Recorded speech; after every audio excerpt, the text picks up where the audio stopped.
Before we start, don't forget to hit that like button. Our goal is to reach 500 likes on this video, and with your support, we can make it happen. Now, let's dive straight into the entire history of medieval Russia, Slavic tribes in the forests and rivers of the north. Picture this: a world of endless forests, mist rising from deep rivers, and wooden huts hidden between towering pines. The air is damp, heavy with the smell of wet soil and smoke from campfires. That was the northern Slavic homeland more than 1,000 years ago, a place where life was shaped not by stone cities or empires, but by rivers, forests, and survival. The Slavs weren't born in palaces or marble forums. They grew in small communities scattered across wetlands, meadows, and woods. Imagine rowing along a twisting river, the banks thick with reeds, and spotting clusters of wooden houses surrounded by fields of rye and millet. These rivers were more than scenery. They were lifelines. They gave food, water, and highways for trade, but also marked boundaries where tribes sometimes clashed. Life was rough, but deeply connected to nature. Forests provided wood for homes, boats, and defenses, but they also held dangers: wolves, bears, and hostile neighbors. Every tree, every stream carried meaning. Slavic religion was alive in those woods, with spirits said to dwell in trees, stones, and rivers. People offered bread or beer to appease them, whispering prayers before setting out to hunt or fish. It wasn't an organized religion with temples at first, but a spiritual world woven into the daily rhythm of survival. The tribes weren't cut off from the world. Rivers like the Dnieper, Volkhov, and Vistula were their highways, carrying not just fish and furs, but also new ideas, new tongues, and sometimes new threats. Viking longships came gliding in first as raiders, later as traders, and even family through intermarriage. Those same rivers would one day bring Christianity and kings, changing everything. But in those early days, the Slavs still prayed to old idols and forest spirits. Life centered on family and community. Picture a small village feast: bread, mead, roasted meat on the tables, songs and stories filling the night. Elders told tales of ancestors, and honor meant loyalty to kin. Harm one villager, and you faced the whole clan. Disputes weren't written in law books, but settled by councils of elders who judged by custom and tradition. Yet change was on the horizon. As tribes spread south and east, they met Byzantines, steppe nomads, and later the Mongols. Those encounters would drag them into larger history. Still, in those forest days, survival was enough. From these beginnings grew nations. The ancestors of Russians, Poles, Czechs, and others all came from these northern tribes. The rivers that once carried furs and honey would later carry armies and missionaries. The forests that echoed with prayers to spirits would one day hold churches and fortresses. But the memory of those early roots never vanished. It shaped their culture for centuries to come. Remember when we'll later talk about the Mongol invasions? The resilience the Slavs showed then had roots here in this rough, close-to-nature life. They had learned to endure, to adapt, and to stick together. And when the time came, that spirit of survival would be tested like never before. So, the story of the Slavic tribes in their northern forests isn't just about huts and rivers. It's about the birth of a people, quietly shaping themselves in the shadows of the woods, preparing without knowing it to step into the great drama of medieval history, the birth of Kiev. Vikings become rulers of the Rus. Picture this: long wooden ships slicing through misty rivers, their carved dragon heads glaring forward, while oars dip in perfect rhythm. These aren't Russian men yet. They're Vikings, Norse adventurers, traders, and sometimes raiders sailing not across the open sea, but through the veins of Eastern Europe. And the strange part? These outsiders would lay the very foundations for what later becomes Russia and Ukraine. It all starts in the 9th century. The Slavic tribes living in the forests and along the rivers were strong farmers, hunters, and traders, but they couldn't stay united. Quarrels and outside threats kept breaking them apart. So, as one old chronicle tells it, they made a bold move. They invited outsiders to rule. "Our land is vast and rich," they supposedly said, "but there is no order in it. Come and reign over us." The ones who answered were the Varangians Vikings from the east. One of the first names tied to this story is Rurik. He and his band of Norse warriors came down from the north, took control of Novgorod, and laid the roots of the dynasty that would rule for centuries. The details of his tale may be half legend, but his name marked the beginning of Rus leadership. From there, Viking influence spread south, pulled by the promise of trade. Rivers were their highways. The Dnieper, Volkhov, and Dniester linked the cold Baltic Sea to the rich Black Sea. At the end of those routes stood Constantinople Byzantium, with its gold, silk, and spices. Picture it: blonde Norse traders stepping off longships, axes at their belts, bargaining in the crowded markets of the empire. This wasn't just raiding anymore, it was business, and it was big. That trade route made Kiev the prize. Sitting right on the Dnieper, it controlled tolls, wealth, and power. In 882, a Varangian prince named Oleg seized the city and declared it the mother of Rus cities. With that, Kiev became the heart of a new realm, Kievan Rus. But this wasn't just a simple takeover. The Vikings didn't remain outsiders forever. Over time, they blended with the local Slavs. Their language mixed, their customs merged, and their descendants stopped being Vikings in the northern sense and became something new, the Rus. This identity, half Scandinavian adventurer, half Slavic farmer, became the cultural root for future Russians, Ukrainians, and Belarusians. It's a fascinating reminder of how identities are never fixed, but constantly shaped by contact and conflict. Of course, with power came challenges. Rival tribes resisted, neighboring powers like the Khazars pressed back, and Constantinople loomed as both trading partner and rival fortress. But the foundation was laid: a dynasty, a capital, and a people who were no longer just Norse wanderers. Kiev was now more than a city.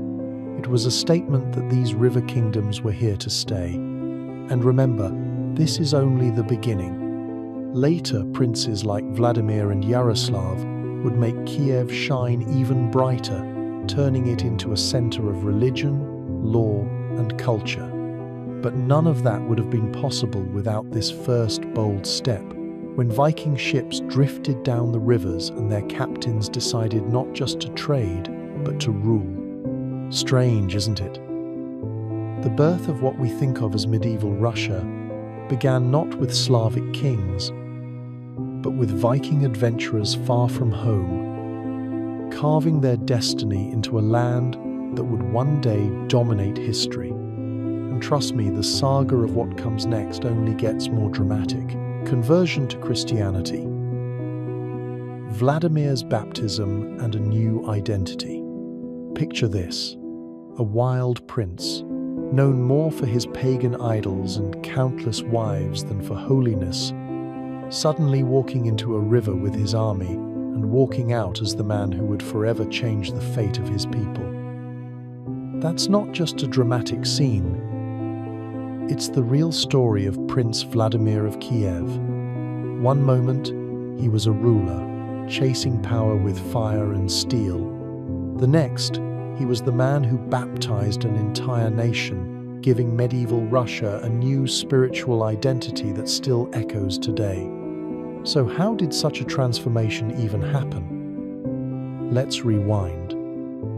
Vladimir was not born a saint.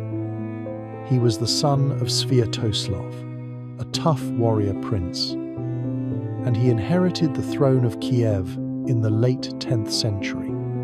At first, Vladimir followed the old idols with passion. Pagan temples were built, sacrifices were made, and his reputation for lust and violence was notorious.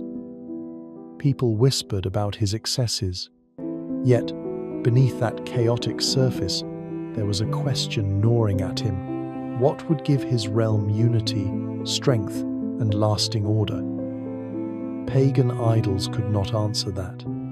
That's when, according to legend, envoys from different faiths came knocking. Islam, Judaism, Western Christianity, and Eastern Christianity each offered their vision, but it was the Byzantine tradition, with its splendor and majesty, that captured Vladimir's heart. His envoys reported back from Constantinople's Hagia Sophia saying, "We no longer knew whether we were in heaven or on earth." Those words hit Vladimir like lightning. He wanted that beauty, that mystery, that divine power for his people. But it wasn't just aesthetics, there was politics too. Aligning with Byzantium meant more than adopting their rituals. It meant tying Kievan Rus to the most powerful empire of the time. The choice was strategic as much as it was spiritual. And so, in the year 988, Vladimir took the plunge literally. In Chersonesus, a Byzantine outpost in Crimea, he accepted baptism. The prince who once bowed before idols now bowed before the Christian idol. Then came the moment that defined his reign, the mass baptism in Kiev. Imagine the Dnieper River filled with men, women, and children, all stepping into the water at the command of their prince. It wasn't just a ritual, it was a collective rebirth. For the people of Rus, this was not just about faith, but about identity. From that day on, they were no longer pagans on the edge of Europe. They were part of the Christian world. Of course, change didn't happen overnight. Pagan practices lingered, old habits died hard, and resistance simmered in corners of the realm. But Vladimir pushed forward. Churches replaced temples. Priests arrived from Byzantium. And slowly the rhythms of Christian life, baptisms, weddings, feasts, and fasts became woven into everyday life. This shift would shape law, art, architecture, and even politics for centuries. And what about Vladimir himself? Those who knew him said baptism transformed him personally. The cruel, lustful prince softened. He reduced his wives, cared for the poor, and became known as Vladimir the Great. Now, was he perfect? Of course not. Old habits never vanish completely, but the change was so striking that medieval chroniclers portrayed it as almost miraculous. Looking back, it's hard to overstate the importance of that river baptism. It was the moment Kievan Rus gained a spiritual anchor. Without it, would later Tsars have claimed the mantle of Third Rome? Would Russia's art, cathedrals, and literature carry that same Byzantine flavor? Probably not. Remember when we talked earlier about the Mongol invasions and the struggles of later princes? Their resilience, their sense of destiny, was rooted in this identity shift. Vladimir's choice wasn't just about religion, it was about survival, power, and legacy. And so, one man's plunge into the waters of the Dnieper wasn't just about cleansing his sins, it was about washing an entire nation into history. From wild prince to holy ruler, Vladimir's baptism was the spark that lit the soul of medieval Russia, a flame that would burn, flicker, and sometimes nearly go out, but never disappear. The rise of Kiev as a medieval superpower. Imagine a city so powerful that merchants from Scandinavia, Byzantium, and even distant Persia all fought for the chance to trade there. A city where glittering churches stood tall over bustling markets, and princes ruled like kings over a land stretching farther than the eye could see. That was Kiev in the Middle Ages. A city few today realize once rivaled the greatest capitals of Europe. Hard to picture, right? But this is the story of how a settlement on the banks of the Dnieper River grew into a medieval superpower. It all begins with geography. Kiev sat perfectly placed on the great Dnieper trade route, the famous route from the Varangians to the Greeks. Traders from the cold north, often Vikings known as Varangians, traveled downriver through forests and plains, heading straight toward the Black Sea and into the wealthy Byzantine Empire. Kiev became their stopover, their fortress, and eventually their headquarters. Think of it as the medieval version of a highway rest stop that turned into New York City. But it wasn't just about location. Leadership mattered too. The Varangian prince, Oleg, seized Kiev in the year 900 and made it his capital, famously declaring it the mother of Rus cities. Under Oleg, and later princes like Igor and Olga, Kiev became more than just a trading hub. It grew into a political and military center. The princes taxed trade, controlled routes, and built alliances. Slowly, they were shaping the foundation of Kievan Rus, the first great Slavic state. Olga deserves a special mention. After her husband Igor was killed, she ruled as regent for her young son. In a world where female rulers were rare, Olga made her mark with both ruthlessness and clever diplomacy. She brutally avenged her husband's death on the Drevlians, but she also traveled to Constantinople, where she was baptized into Christianity. That decision foreshadowed something huge, the Christianization of Rus under her grandson Vladimir, which I'll dive into later. By the time of Vladimir the Great, Kiev wasn't just a city, it was the beating heart of an empire. Vladimir expanded the realm, fortified the city, and famously chose Orthodox Christianity as the faith of his people after negotiating with multiple religions.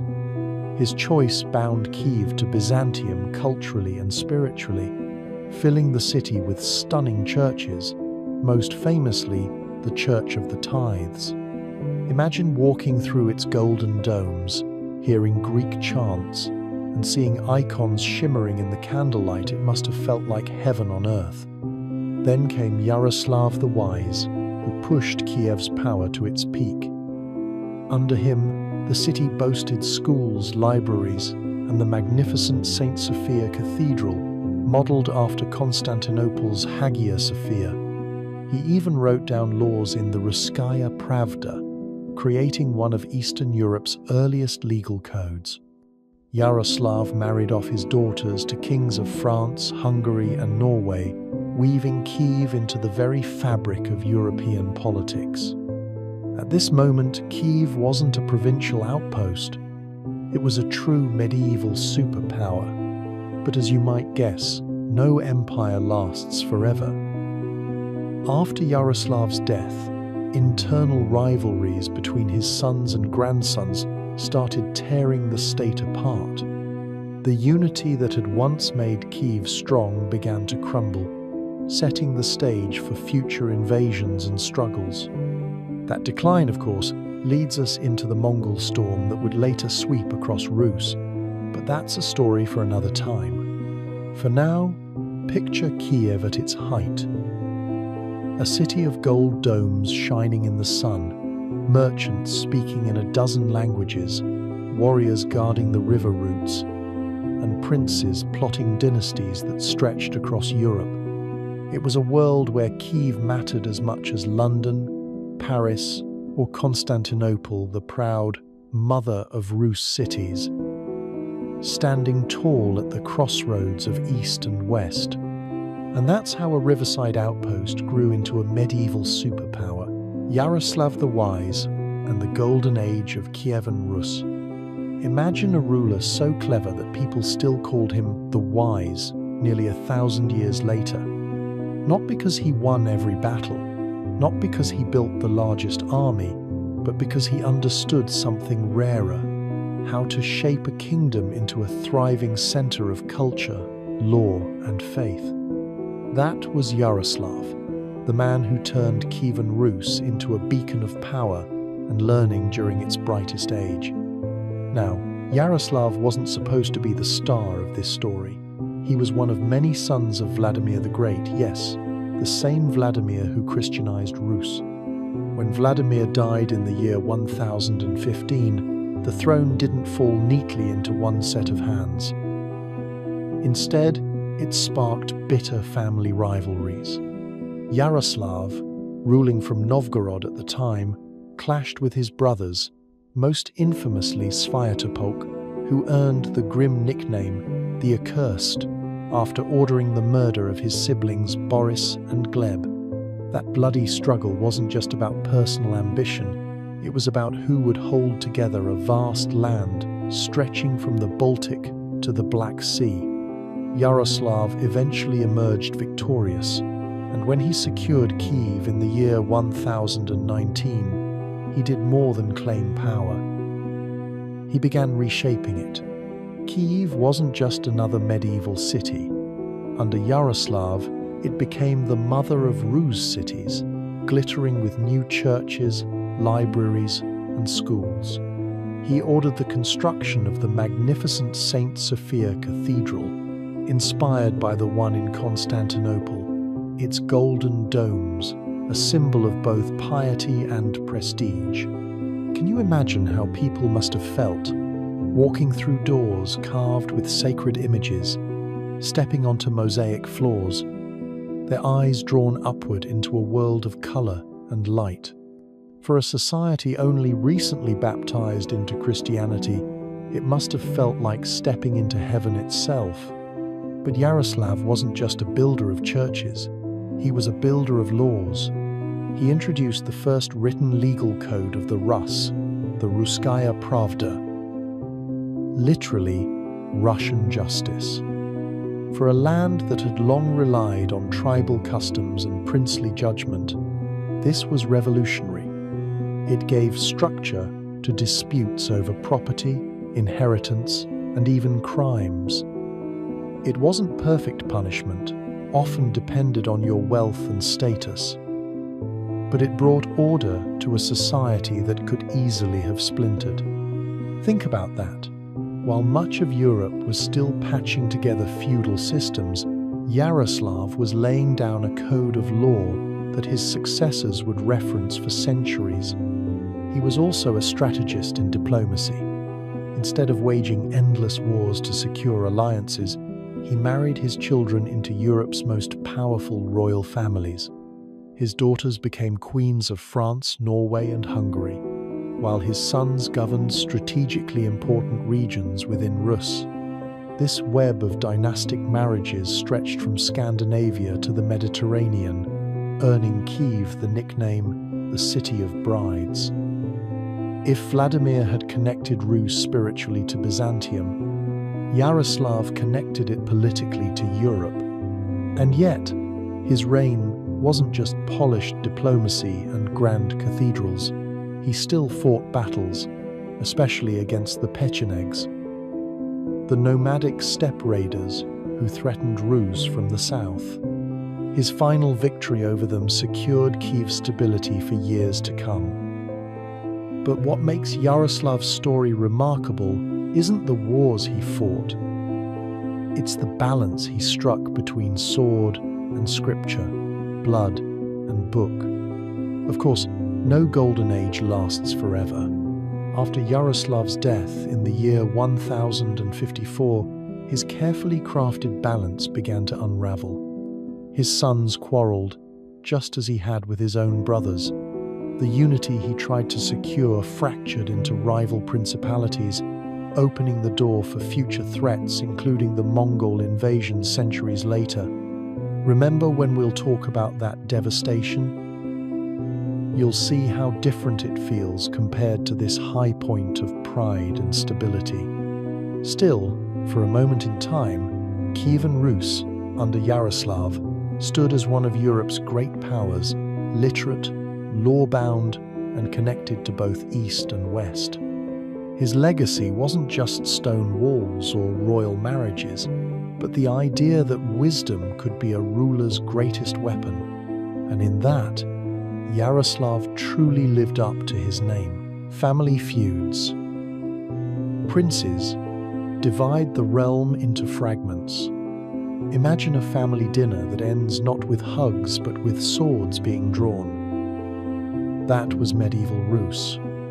A land once united under powerful rulers soon splintered into fragments, each piece claimed by rival princes who happened to be brothers, cousins, or uncles. And instead of pulling together against outside threats, they spent their energy fighting each other, leaving the realm vulnerable. It all began with the idea of inheritance. Unlike the Roman emperors who often adopted heirs, the princes of Rus passed lands down like farm plots.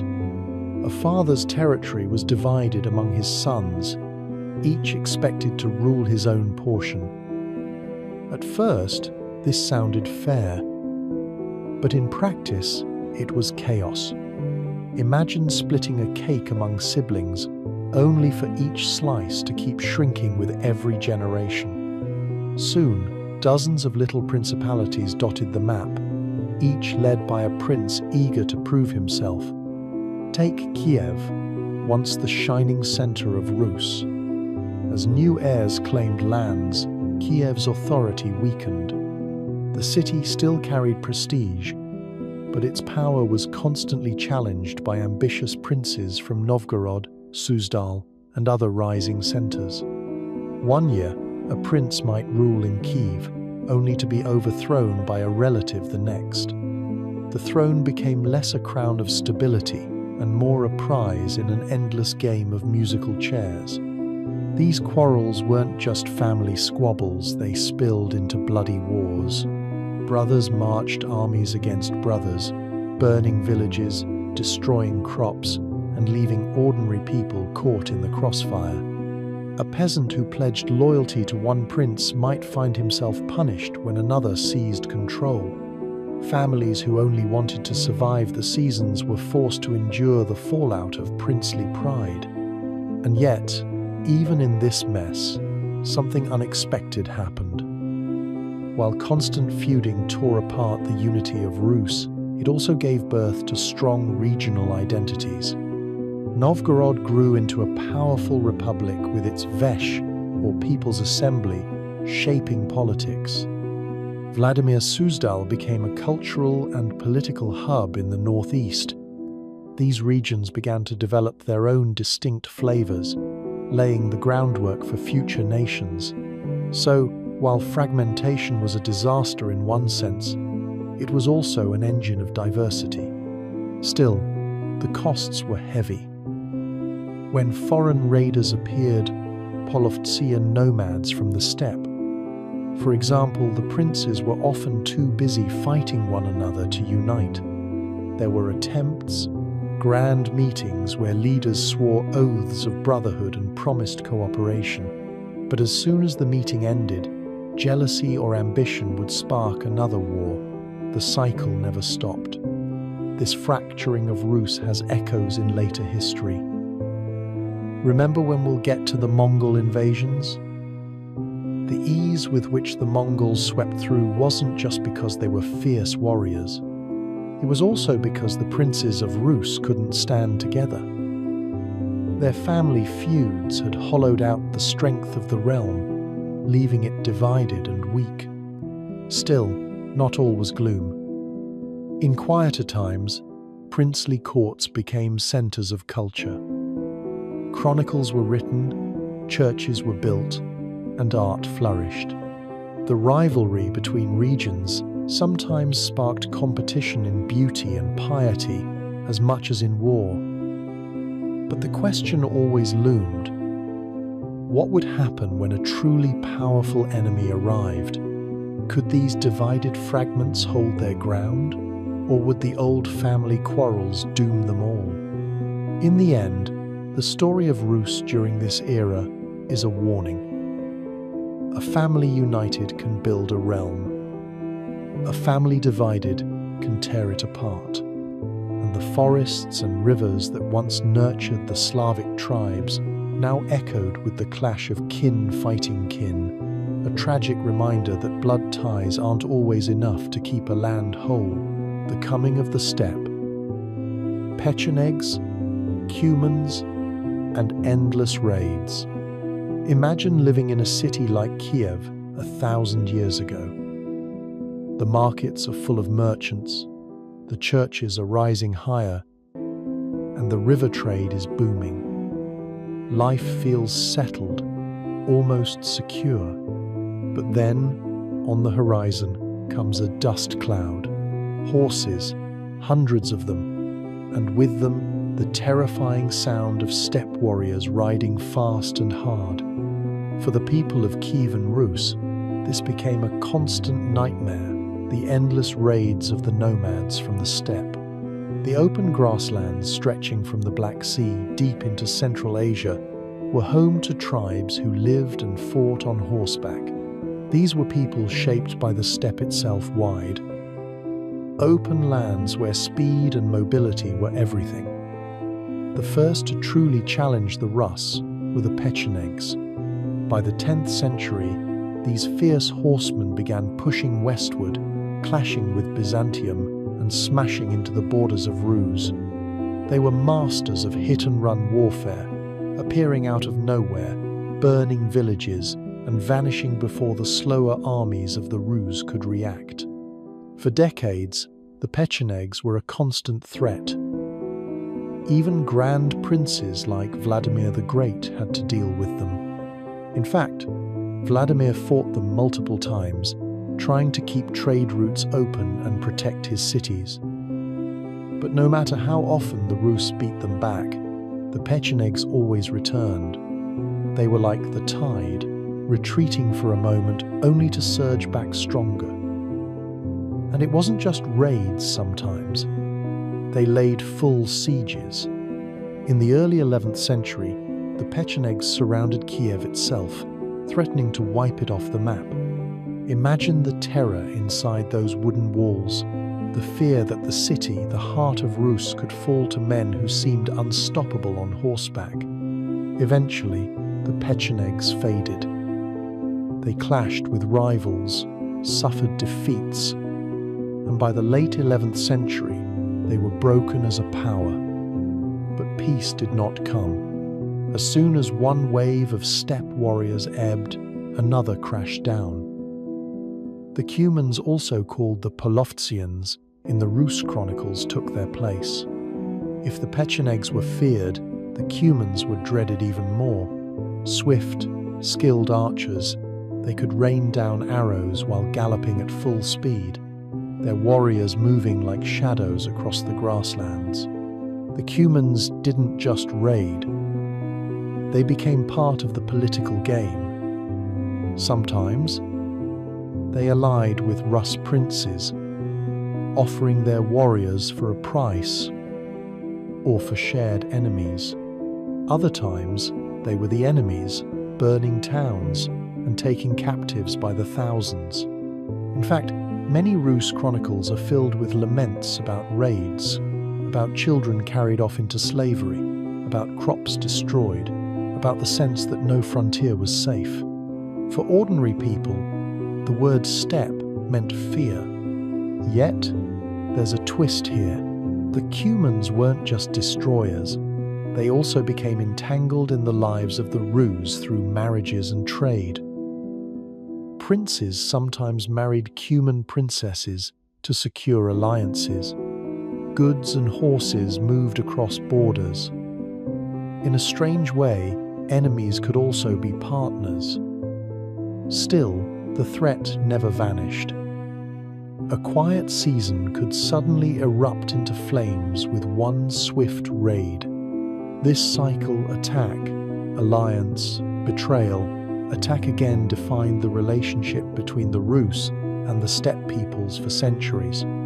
It drained resources, shattered stability, and kept the princes constantly on edge. But it also hardened them, forcing the Rus to adapt militarily and politically. When later, an even greater storm, the Mongols, came thundering out of Asia, the Rus were already familiar with the cruel rhythm of steppe warfare.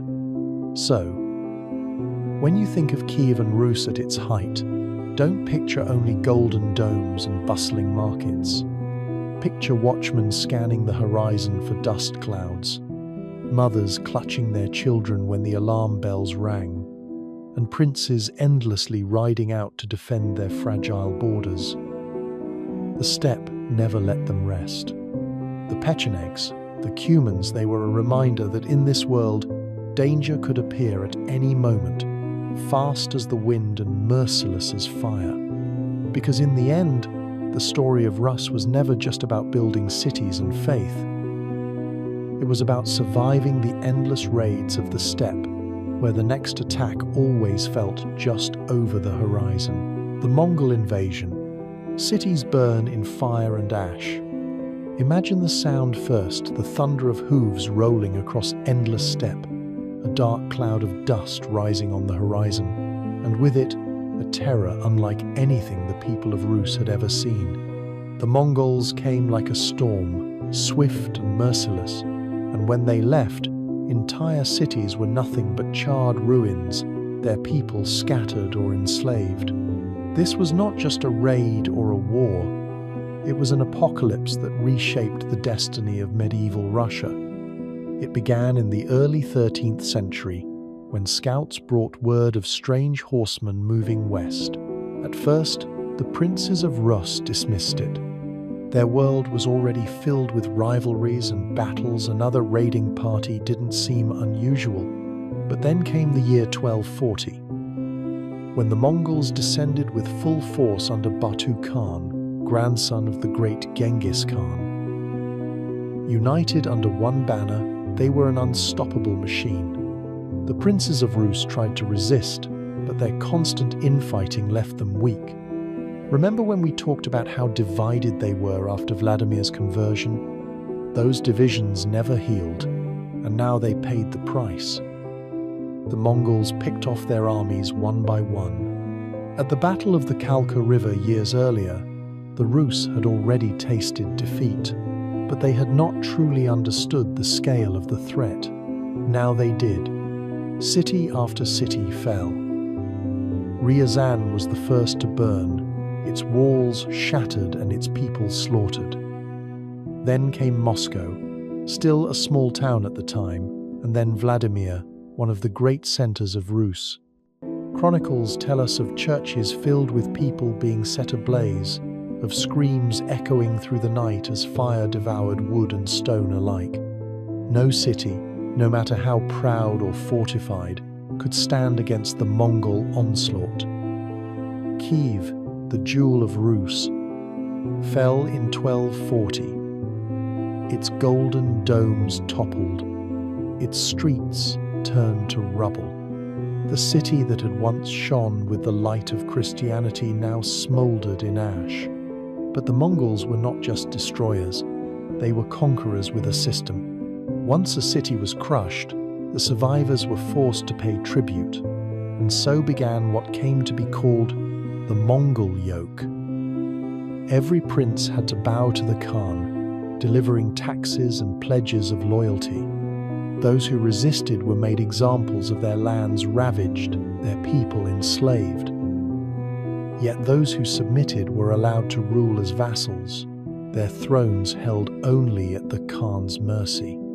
The impact went beyond politics. Trade routes shifted under Mongol control, linking Rus to the vast empire stretching from China to Europe. The Mongols demanded order, and their messengers could cross thousands of miles under the threat of death to any who hindered them. For Rus, it was a paradox, humiliation and destruction, yet also connection to a larger world. Still, the scars were deep. Entire generations grew up under the shadow of tribute and fear. The Orthodox Church, curiously, survived and even strengthened, as the Mongols often spared it in exchange for prayers and cooperation. Faith became a refuge in a time when worldly power had crumbled. Looking ahead, this invasion set the stage for new leaders to rise. Moscow, which had been a minor town, would slowly grow in importance precisely because of its role in collecting tribute for the Khan. Later, when princes like Dmitry Donskoy defied the Mongols, their victories carried enormous symbolic weight. But all of that was in the future. In the moment, what people saw was fire, blood, and ruin. So when you think of the Mongol invasion, don't just picture armies on horseback. Picture mothers clutching children as flames consumed their homes. Picture monks burying sacred icons in the earth to save them from looters. Picture the silence that followed after the screams died out. A silence heavy with ash. That silence would haunt Rus for centuries, shaping its soul with both grief and resilience. The Mongol yoke, tribute, terror, and survival under the horde. Picture this. It's the 13th century, and the sound of hooves shakes the earth.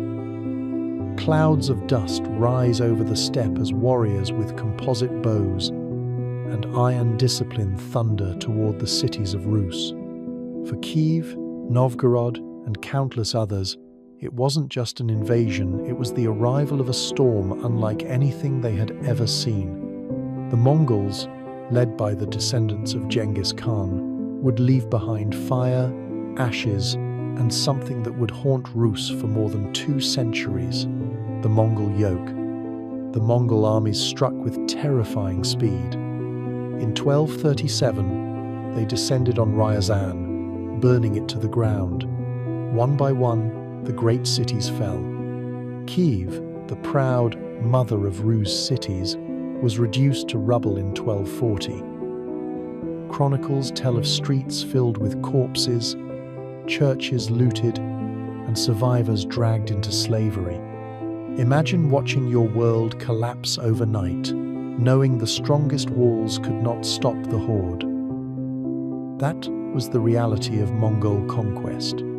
But conquest was only the beginning. The Mongols didn't settle in Rus. They ruled from afar, demanding obedience and tribute.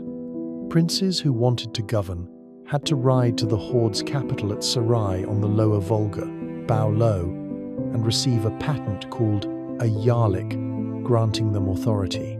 It was a system built on fear and humiliation. You could keep your throne, but only if you paid up. Tribute was heavy, and it wasn't just silver. It was grain, furs, livestock, and sometimes even people. Mongol tax collectors, often called baskaks, ensured nothing was missed. For ordinary folk, life meant constant fear not just of taxes, but of raids. Steppe warriors could appear without warning, punishing rebellion with massacres. It's no wonder chronicles describe the Mongols as idols' punishment. And yet, life didn't simply stop. Cities rebuilt, trade slowly revived, and even under the shadow of the horde, Rus adapted. Some princes, like Alexander Nevsky of Novgorod, saw the wisdom of cooperation. Instead of resisting the Mongols, he paid tribute, gained their support, and used it to strengthen his own position. His careful diplomacy helped Novgorod survive when others burned. The Mongols themselves weren't just destroyers, they were organizers. Their postal relay system, their census taking, and their administrative practices left a mark on Rus. The idea of centralized authority, taxation, and autocratic power grew stronger under Mongol influence. Ironically, the very control meant to keep Rus down planted seeds that would later help Moscow rise. Still, the memory of terror lingered. Villages feared the sudden appearance of riders. Parents whispered warnings to children. Even princes who gained power under Mongol favor knew their fate could change with a single decision from the Khan. It was survival, not freedom. Over time, the balance began to shift. Moscow's princes, once minor players, grew skilled at working with the horde. They collected tribute on behalf of the Mongols, growing rich and powerful in the process. This would eventually allow Moscow to challenge Mongol rule itself, a story for later when we reach the famous Great Stand on the Ugra River. But for more than 200 years, the Mongol yoke defined life in Rus. It was a time of fire and fear, of tribute wagons creaking down muddy roads, of princes kneeling in distant sarai, and of people learning how to endure. Survival under the horde was harsh, but it taught lessons in resilience, adaptation, and patience, lessons that would shape the future of Russia itself. The Mongol yoke wasn't just about conquest, it was about living in the shadow of power, caught between terror and survival, until the day Rus was ready to rise again. Novgorod the Great, a republic in a sea of princes. Picture this. While most of medieval Europe was ruled by kings and princes, there was one city where merchants, farmers, and townsfolk gathered in a great square, raised their voices, and actually voted on the future of their land.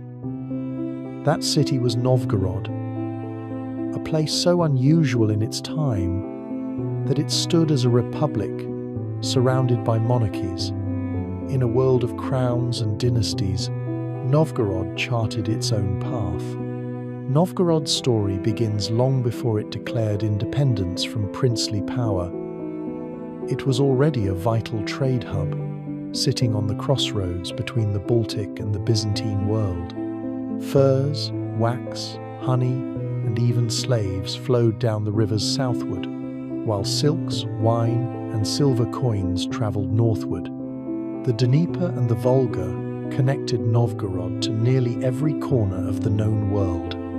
By the time Kiev was flourishing under Yaroslav the Wise, Novgorod had already carved out a reputation as a wealthy, bustling marketplace where different languages could be heard in the streets. But Novgorod wasn't content to remain just another outpost in the Kievan realm. When dynastic squabbles erupted after Yaroslav's death in the year 1054, Novgorod seized an opportunity. Instead of being ruled directly by a prince's iron hand, the city developed a system where the people, or at least the wealthier and more influential among them, had a say. They called it the Vesh, an assembly that rang the city bell to summon citizens to debate and decide. Can you imagine the sound of that bell echoing across the wooden streets, signaling that the fate of the city was about to be discussed? The Vecha didn't just pick policies, it chose its prince. That's what made Novgorod so different. Unlike other cities where a prince ruled by birthright, Novgorod treated him more like an employee. If he failed to defend the city's interests or overstepped his authority, he could be dismissed. This wasn't democracy in the modern sense. Ordinary peasants had little direct power, but it was a remarkable experiment in collective governance during the Middle Ages. And Novgorod's real power didn't lie with a single man, but with its merchant class and aristocracy. Trade was the lifeblood of the city, and wealthy boyars dominated the Vesh. They ensured Novgorod's connections with the Hanseatic League, that powerful northern European trading network, remained strong. The city exported its famed furs, particularly sable and squirrel, in exchange for salt, metals, and fine cloth. It was said that in Novgorod, money spoke louder than swords. Yet, despite this republic-like system, Novgorod was no utopia. Behind the ideals of shared power lurked constant tension between the rich and the poor, the merchants and the commoners, the church and the secular leaders. Still, the city's resilience was extraordinary. While Kyiv faced raids from nomads and later crumbled under Mongol invasions, Novgorod maintained its independence for centuries. Remember when we'll get to the Mongols' overwhelming Rus? You'll see how Novgorod managed to escape destruction, partly through geography and partly through clever politics. The church also played a defining role in the city's identity. The Archbishop of Novgorod wasn't just a religious leader, but also a powerful political figure, often serving as a mediator between rival factions. The spiritual heart of the city, St. Sophia Cathedral, echoed the grandeur of Kyiv's, but also symbolized Novgorod's own claim to importance. Walking inside, with its cool stone walls and flickering candlelight, townsfolk would have felt the weight of both faith and civic pride. Novgorod's independence, however, always carried a shadow. The surrounding princes, whether in Vladimir, Moscow, or elsewhere, looked hungrily at its wealth. Novgorod could hire armies, but its survival depended on balancing alliances and buying peace when necessary. For centuries, it worked, but that balancing act couldn't last forever. When we reach the rise of Moscow, you'll see how Novgorod's proud republic eventually fell under the shadow of a centralizing Tsar.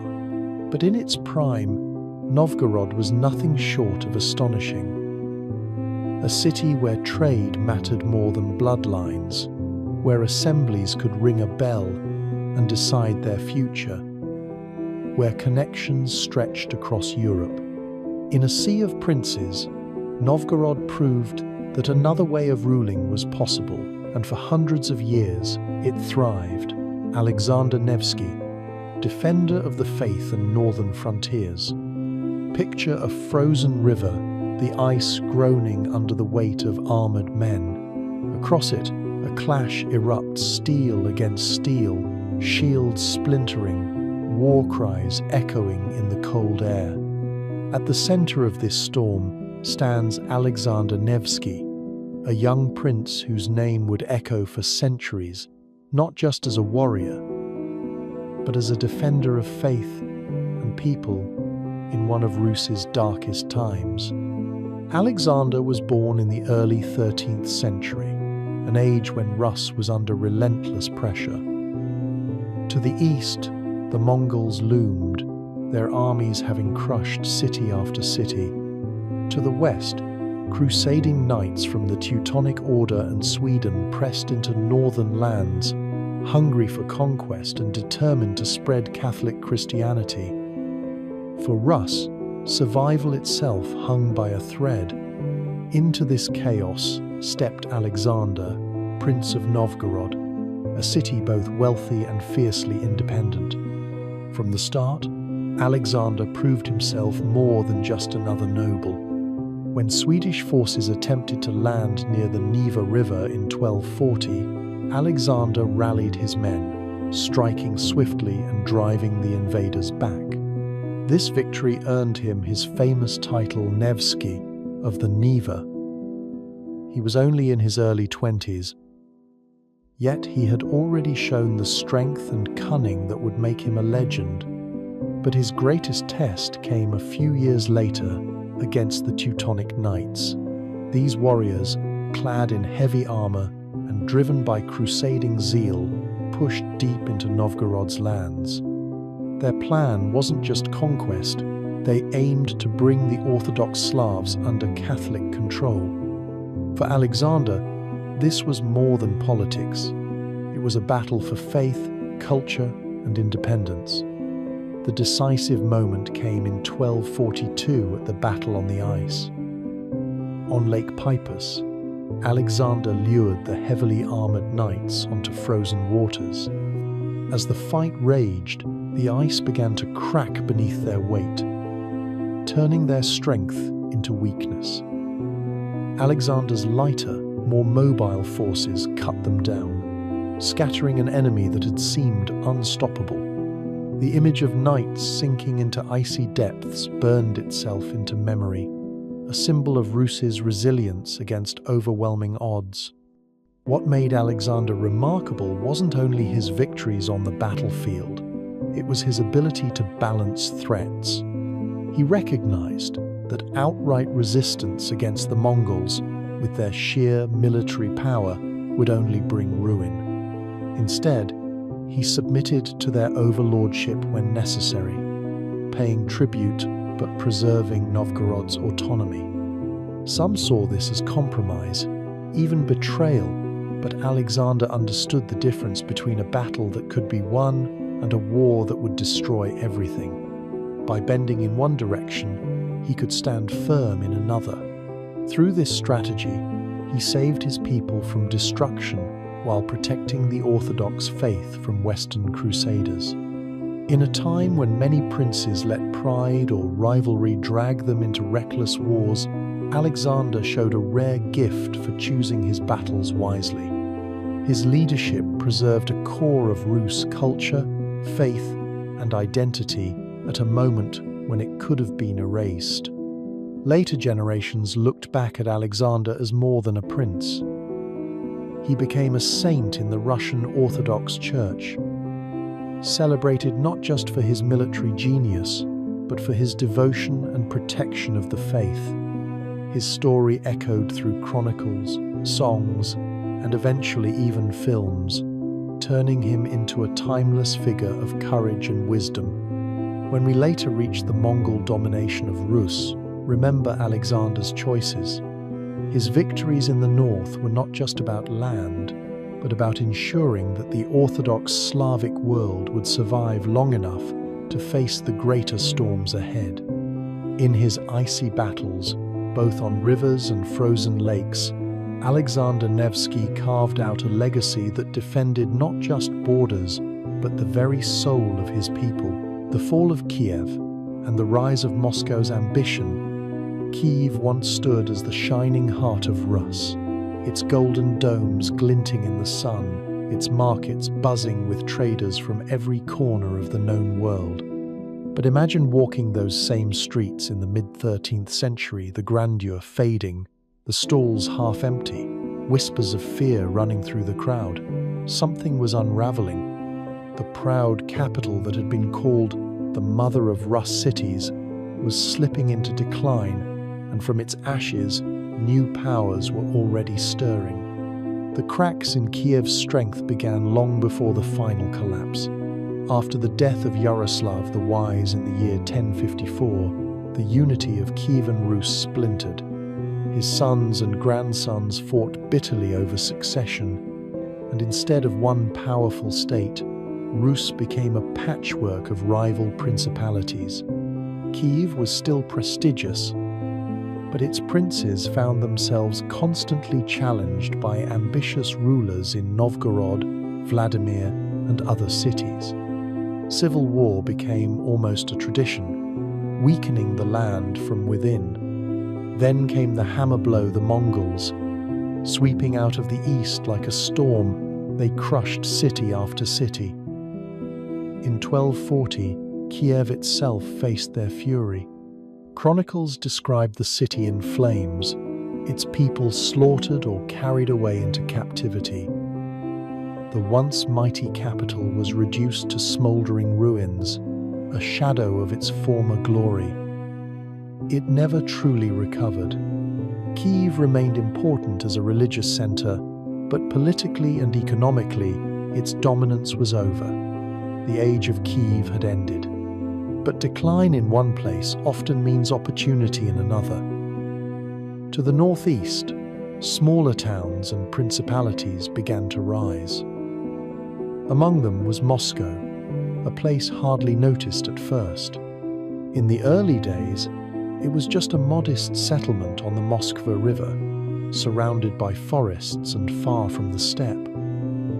That distance, though, turned out to be an advantage. While Kyiv lay exposed to raids, Moscow's location offered protection and room to grow quietly. What truly set Moscow apart was its relationship with the Mongol overlords known as the Golden Horde. While many Rus princes resisted, often paying the price in blood, Moscow's rulers played a shrewder game. They cooperated, collected tribute on behalf of the Khans, and in return gained privileges and influence. It wasn't glorious, but it was effective. Moscow became the Khan's trusted partner, and that meant wealth and power steadily flowed into its hands. At the same time, Moscow's princes understood something vital: the importance of the Orthodox Church. As Kyiv's political authority faded, the church needed a new protector. Over time, the church's center of gravity shifted northward, and Moscow became not just a political hub, but a spiritual one too. This marriage of religious and princely power gave Moscow a unique legitimacy, allowing its rulers to claim they were the true heirs of Rus tradition. By the 14th century, Moscow was no longer a minor player. It was ambitious, expanding its lands, absorbing neighbors, and positioning itself as the rallying point for all Rus peoples still under Mongol rule. The fall of Kiev had cleared the stage, and Moscow was stepping into the spotlight. Princes like Ivan I and Dmitry Donskoy began to craft the image of Moscow as the defender of Rus, the seed of a future state that would one day call itself Russia. So, while the ruins of Kyiv stood as a reminder of what had been lost, in the forests to the north a new power was quietly growing, one that would shape the destiny of Eastern Europe for centuries. The story of Rus was shifting. The age of Kyiv was over, and the age of Moscow had just begun. Moneybag. Clever deals with the Golden Horde. Picture a prince walking into the Khan's camp, not with an army at his back, but with gifts, gold, and a sharp mind. While other rulers fought, rebelled, or were crushed under Mongol power, Ivan of Moscow, later nicknamed Moneybag, chose a different path.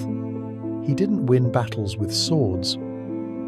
He won them with coins, negotiations, and patience. And somehow, this quiet, calculating approach laid the foundation for Moscow's rise as the heart of Russia. Ivan became the Grand Prince of Moscow in the early 14th century, a time when the Mongol yoke still weighed heavily on Rus. Princes had to travel to the horde to receive their authority, kneeling before the Khan to get a patent of rule. For most rulers, it was humiliating.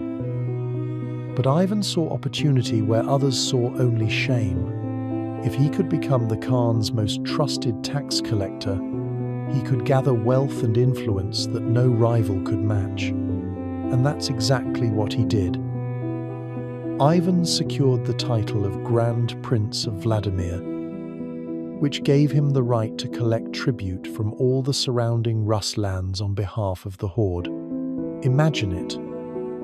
Instead of each prince handing over silver directly, Ivan took the responsibility. He skimmed a portion for Moscow, kept the Khan satisfied with steady payments, and quietly built his own treasury. That's how the nickname Moneybag was born. Now, it wasn't just about money. Ivan used that wealth strategically. He bought land whenever he could. Villages, estates, entire towns, expanding Moscow's reach piece by piece. Other princes often spent their fortunes on armies or luxuries. Ivan invested his in Moscow's future, turning his city into a magnet for trade, artisans, and clergy. Over time, Moscow began to look less like a minor principality and more like a center of gravity. The Orthodox Church also played a big role. When the Metropolitan, the head of the Russian Church, moved his seat from Vladimir to Moscow, it was a huge win for Ivan. Suddenly, Moscow wasn't just a political hub, but also a spiritual one. Pilgrims, priests, and donations flowed in, further enriching the city. Ivan supported the church generously, knowing that spiritual authority and political power often walked hand in hand. Of course, not everyone admired his methods. To some, Ivan was a collaborator, too cozy with the horde, too willing to bend the knee. But his rivals couldn't ignore the results. While cities like Tver fought against Mongol demands and were brutally punished, Moscow flourished under Ivan's careful diplomacy. When Tver rebelled in 1327, Ivan stood by the horde, helped suppress the uprising, and in return received more privileges and land. Brutal? Yes. Effective? Absolutely. What's striking is how Ivan's style of leadership set Moscow apart. He avoided reckless wars that drained resources. He avoided open defiance that invited disaster.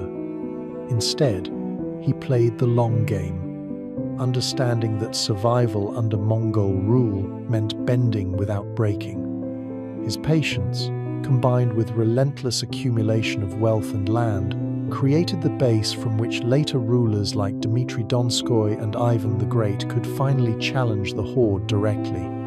Think back to when we talked about the Mongol invasion, with cities burning and people enslaved.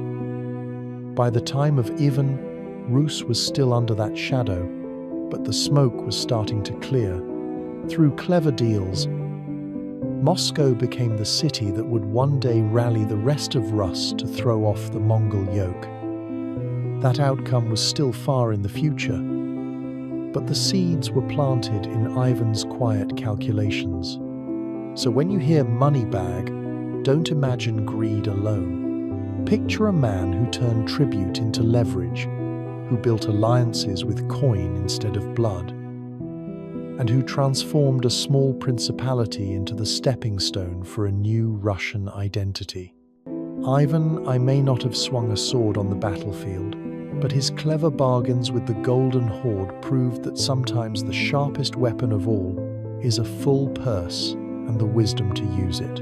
Moscow versus Tver, the struggle for Russian leadership.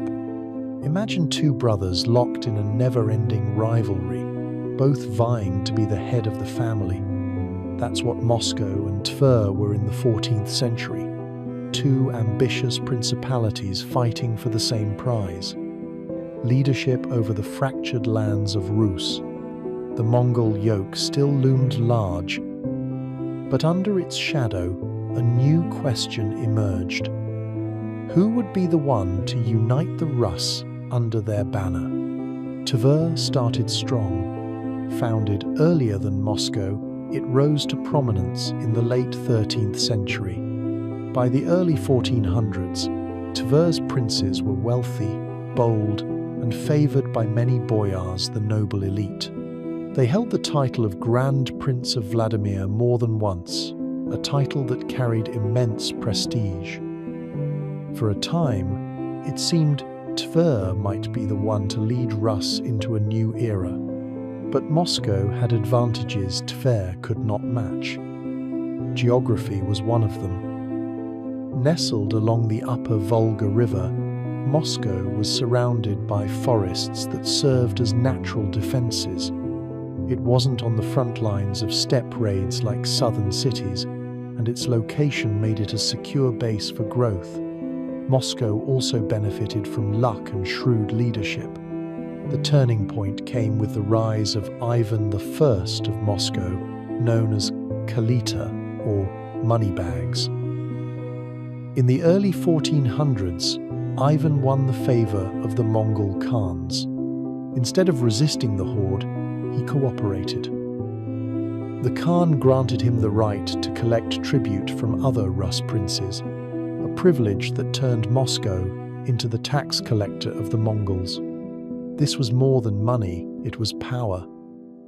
By controlling the flow of tribute, Moscow grew richer and its princes gained leverage over their rivals. Tver, meanwhile, tried a different path. In 1327, the city rose in rebellion against Mongol authority. The uprising was brutally crushed, and the horde punished Tver severely. That rebellion became a fatal mistake. While Tver was weakened, Moscow quietly gathered strength. Moscow's princes also mastered the art of marriage politics. They built alliances with neighboring principalities, slowly bringing more lands under their influence. The Orthodox Church, too, moved its seat to Moscow in the 1420s, giving the city spiritual authority in addition to political weight. Suddenly, Moscow wasn't just another principality, it was becoming the heart of Rus. Still, the rivalry burned on. Throughout the 14th century, Tver and Moscow clashed repeatedly, sometimes in open battle, other times through court intrigue at the horde's capital of Sarai. Each side sought the coveted title of Grand Prince. At times, the Khans switched their support between the two, keeping both off balance. For the ordinary people of Rus, it meant uncertainty which prince would demand their allegiance tomorrow. By the late 1400s, though, the outcome was clear. Moscow's careful mix of diplomacy, wealth, and steady expansion tipped the scales. When Dmitry Donskoy of Moscow defeated the Mongols at Kulikovo in 1380, even though the horde later retaliated, it was a symbolic victory that raised Moscow's prestige above all rivals. Tver simply could not compete with that momentum. The struggle between Moscow and Tver was more than a rivalry between two cities. It was the story of how power shifted in Rus, how one principality's pragmatism and patience outlasted another's bold defiance. Without Moscow's rise, there would have been no unified Russia. Without Tver's challenge, Moscow's triumph would not have been so hard-earned. In the end, Moscow claimed the crown, but the contest carved the path that shaped the destiny of all Rus. Dmitry Donskoy and the Battle of Kulikovo. Close your eyes for a moment and imagine this. Two massive armies standing face to face on a misty morning, the air heavy with silence before the storm. On one side, the Mongol Tatar forces, who had dominated Rus for over a century. On the other, a young prince of Moscow named Dmitry, not yet 30 years old, daring to do what no one before him had truly accomplished: challenge the horde in open battle. That moment, in the year 1380, on the fields of Kulikovo, became a turning point in Russian history. To understand why this battle mattered so much, you have to picture what life under the Mongol yoke was like. Since the devastating invasion of the 13th century, Rus princes had paid tribute to the Khans of the Golden Horde. If a prince wanted to rule, he needed the Khan's approval. Armies could be raised, churches could be built, but always under the shadow of Mongol power.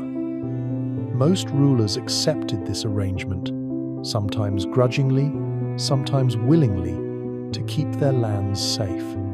But Dmitry of Moscow, later called Donskoy, saw things differently. He had come to power in the year 1359, inheriting the Principality of Moscow at just 9 years old. Through careful alliances, marriage ties, and bold decisions, Dmitry strengthened Moscow's influence.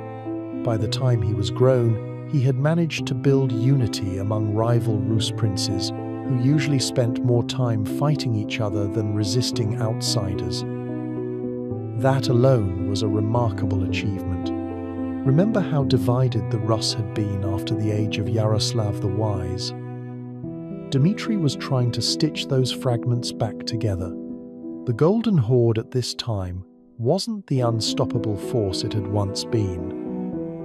Internal conflicts and rival claimants to the throne weakened it, and Dmitry saw his chance. In 1380, the Mongol commander Mamai marched with a massive army to reassert dominance.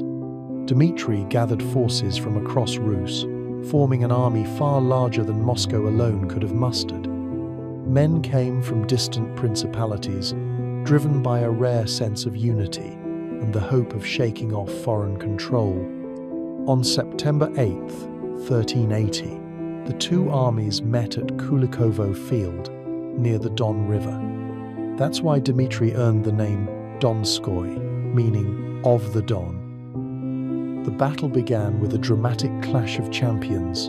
The Russian monk, warrior Perezvech, rode out to face the Tatar champion Chelubey. They charged, lances lowered, and struck each other dead in a single, thunderous impact.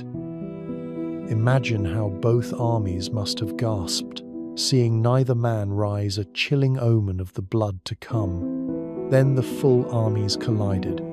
The fighting was brutal, chaotic, and lasted for hours. At one point it seemed the Rus lines would break, but Dmitry had hidden a reserve force in a nearby grove under Prince Vladimir Serpukov and Dmitry Bobrok. At the decisive moment, this force charged into the Mongol flank, turning the tide. Exhausted and battered, Mamai's army collapsed, fleeing the battlefield.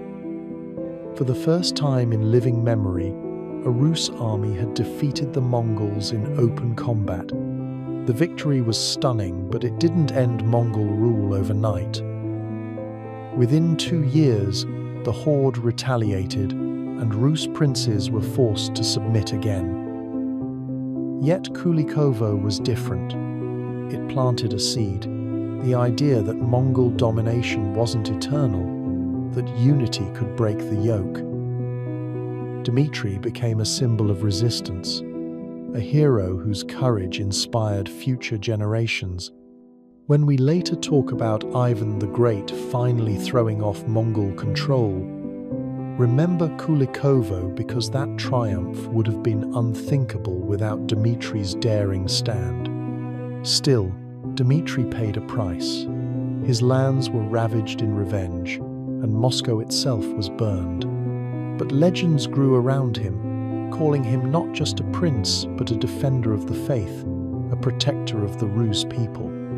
The image of the young prince fighting among his soldiers on that misty battlefield endured long after his death in 1389. Kulikovo wasn't just a military clash. It was a moment of awakening. It showed the fractured Rus that they could stand together, that the Mongol shadow could be challenged. And at the center of it all stood Dmitry Donskoy, remembered forever as the man who first dared to strike back. The decline of Mongol power and Moscow's growing independence. Imagine living under a shadow so vast it seemed endless.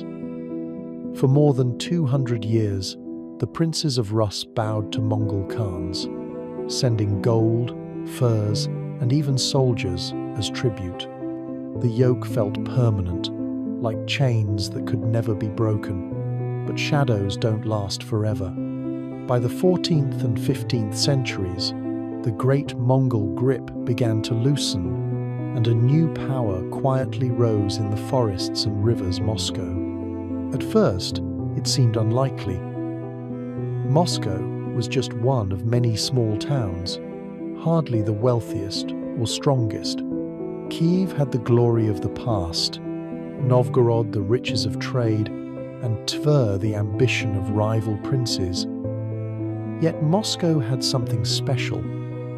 Clever rulers who knew when to bend and when to strike.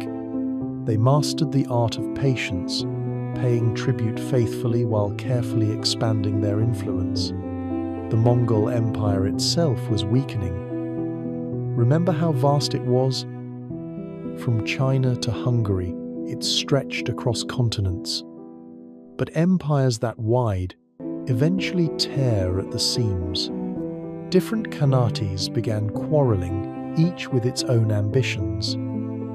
The Golden Horde, which ruled over Rus, faced civil wars, rival claimants to power, and the rising pressure of enemies on its borders.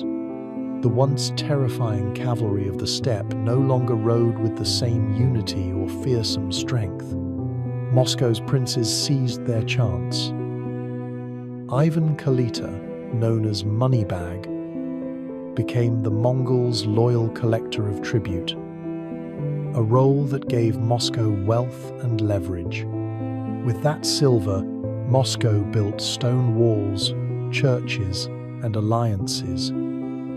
The city grew, not just in strength, but in prestige. The Orthodox Church moved its seat to Moscow, making it the spiritual heart of Rus.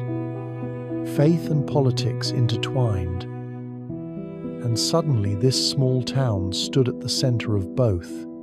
But the real shift came with open defiance.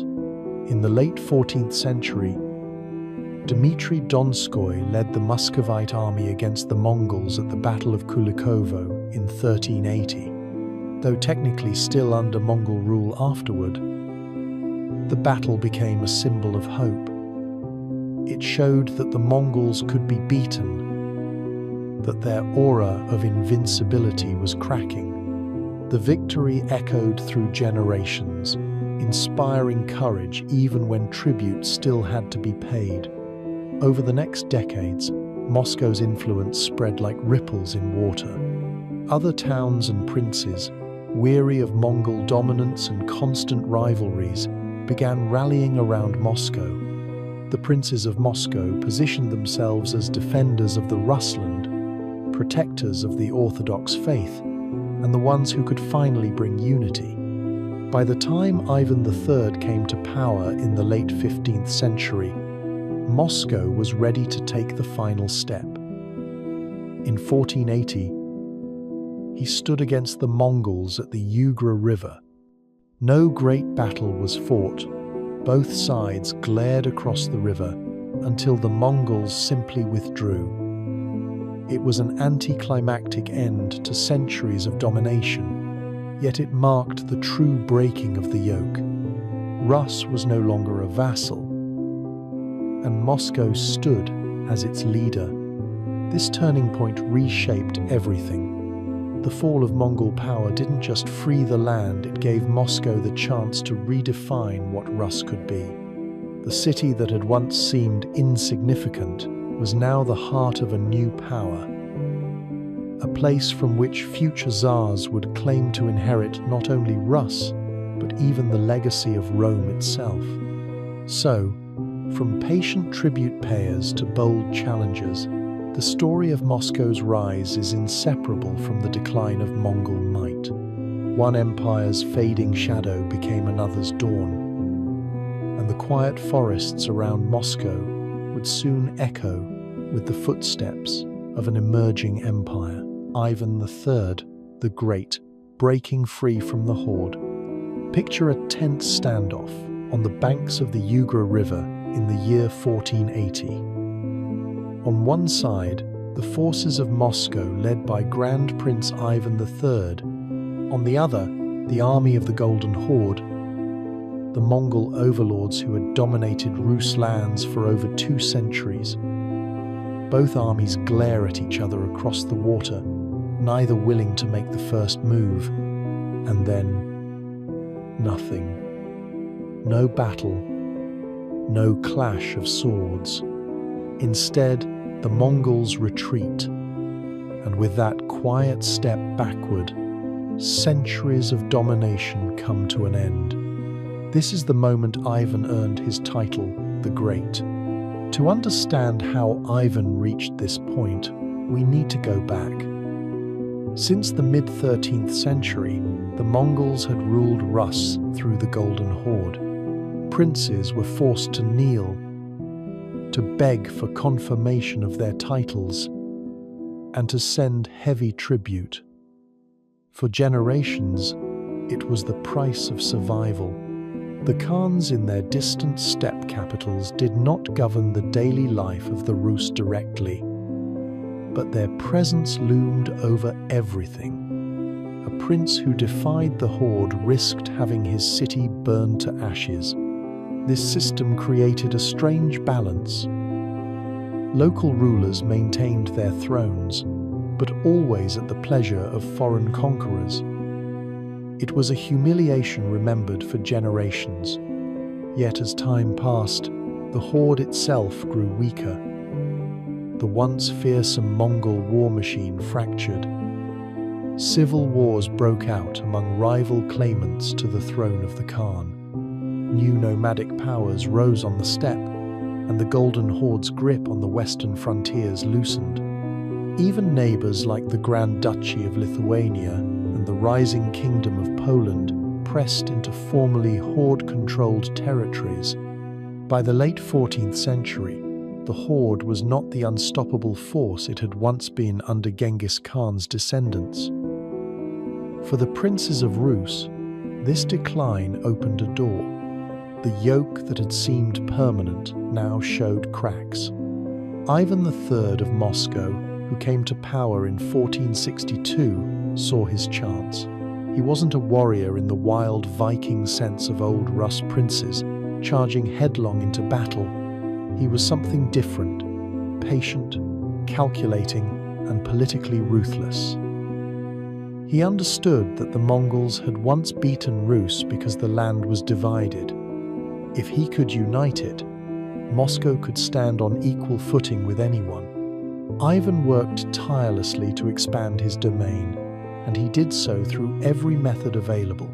War when necessary, but also diplomacy, clever marriages, and the quiet purchase of neighboring territories. Bit by bit, he swallowed rival principalities, until Moscow was no longer just one city among many. It was becoming the heart of a new political order.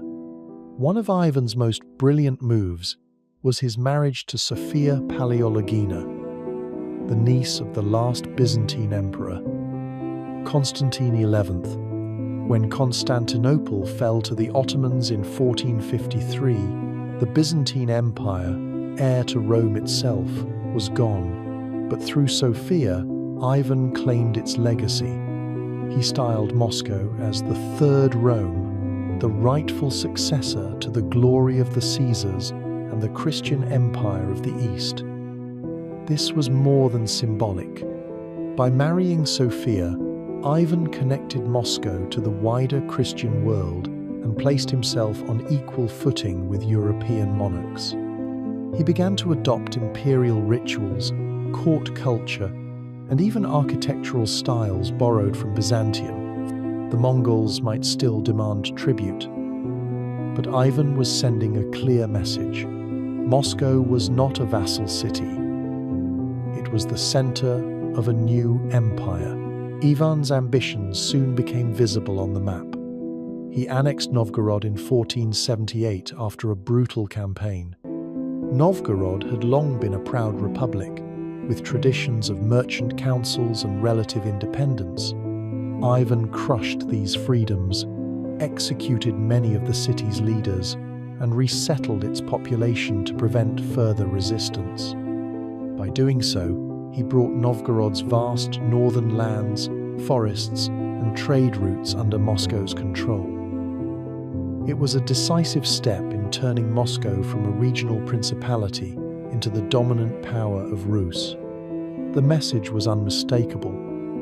The age of independent city-states was over. By the late 1470s, Ivan felt strong enough to challenge the horde openly. He stopped sending tribute, a bold, even dangerous move that no prince before him had dared sustain for long. The Khan of the horde, Ahmed, marched west to enforce his authority, and the confrontation led to the Ugra standoff in 1480.